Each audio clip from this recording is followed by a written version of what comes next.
అందరికీ నమస్కారం. ఈరోజు వీడియోలో కాపర్ ట్యూబ్ను ఎలా పిన్ చేయాలో తెలుసుకుందాం. లక్ష్యాలు: ఈ వీడియో ముగిసేసరికి మీరు చేయగలుగుతారు. 1. పించింగ్ సాధనాన్ని ఉపయోగించి కాపర్ ట్యూబ్ను పిన్ చేయడం మరియు ట్యూబ్లోని లీకేజ్ని తనిఖీ చేయండి. దీన్ని ఆచరణాత్మకంగా చేయడానికి అవసరమైన సాధనాలు మరియు సామగ్రిని సేకరిద్దాం.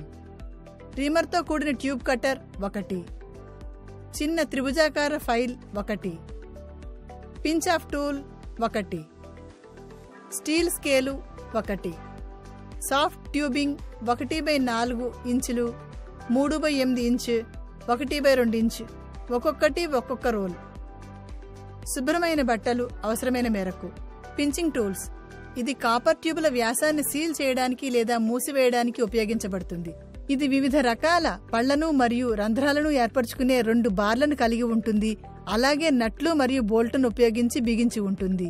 పించింగ్ టూల్ను ఉపయోగించి కాపర్ ట్యూబులను పించ్ చేయటం అనేది ట్యూబుల ద్వారా ద్రవ లేదా వాయు ప్రవాహాన్ని తాత్కాలికంగా ఆపడానికి ఒక పద్ధతి. నిర్వహణ లేదా మరమ్మత్తు సమయంలో ఇది వివిధ పరిస్థితుల్లో ఉపయోగకరంగా ఉంటుంది. విధానం: టాస్క్ 1, పించింగ్ టూల్ ఉపయోగించి కాపర్ ట్యూబ్ని పిన్ చేయడం. దశ 1, 1/4 ఇంచుల సాఫ్ట్ కాపర్ ట్యూబ్లను అన్రోల్ చేయండి. తద్వారా 3 ఇంచుల ముక్కను కత్తిరించవచ్చు. దశ 2, స్టీల్ స్కేల్ను ఉపయోగించి 3 ఇంచుల పీస్ లాంగ్ ట్యూబ్ని కొలవండి. అలాగే త్రిభుజాకార ఫైల్తో ముఖాన్ని నొక్కడం ద్వారా దాన్ని మార్క్ చేయండి. దశ 3, కట్టర్ యొక్క వి గైడ్లో ట్యూబ్లను ఉంచడం ద్వారా కాపర్ ట్యూబ్ని కట్ చేయండి. ట్యూబ్ల కట్టర్ ఉపయోగించి కాపర్ ట్యూబ్లను కట్ చేయడం అనేది ఒక సాధారణ ఇంకా సమర్థవంతమైన పద్ధతి.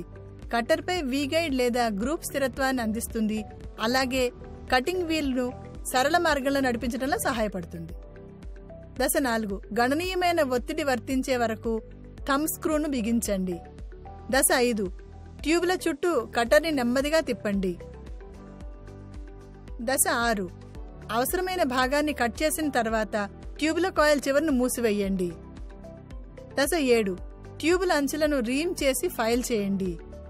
కాపర్ ట్యూబుల అంచులను రీమింగ్ మరియు ఫైల్ చేయడం అనేది కాపర్ ట్యూబులతో పనిచేసేటప్పుడు మృదువైన మరియు శుభ్రమైన ఉపరితలాన్ని నిర్ధారించడానికి ఒక ముఖ్యమైన దశ. ఇది లీక్లను నిరోధించడంలో సహాయపడుతుంది.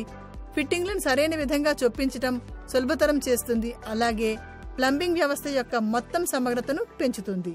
స్టెప్ 8, 3/8 ఇంచు మరియు 1/2 ఇంచు ట్యూబులను ఉపయోగించి ఇతర సైజులతో ఇవే దశలను పునరావృతం చేయండి. దశ 9, టూల్ యొక్క పించ్ ఆఫ్ సెక్షన్లో కాపర్ ట్యూబ్ను ఉంచండి. స్క్రూలను చేతితో సమానంగా తిప్పడం ద్వారా ఒత్తిడిని సరిచేయండి. దశ 10, ఒక భాగాన్ని తీసుకొని ఒక స్క్రూతో తిప్పండి. తర్వాత మరొక దానిపై అదే విధంగా చేయండి.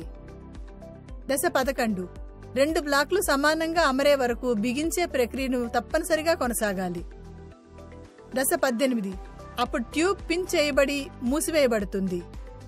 దశ 19, పిన్ చేయబడిన ప్రదేశం మరియు ఏదైనా ఇతర సంభావ్య లీక్ పాయింట్లకు నీరు మరియు సబ్బు ద్రావణాన్ని అప్లై చేయండి. బుడగల కోసం చూడండి. ఇది గాలిని తప్పించడాన్ని తద్వారా లీక్ అవడాన్ని సూచిస్తుంది. రీక్యాప్: ఈ వీడియోలో పించింగ్ టూల్ని ఉపయోగించి కాపర్ ట్యూబ్ని ఎలా పిన్ చేయాలో మనం చర్చించాం.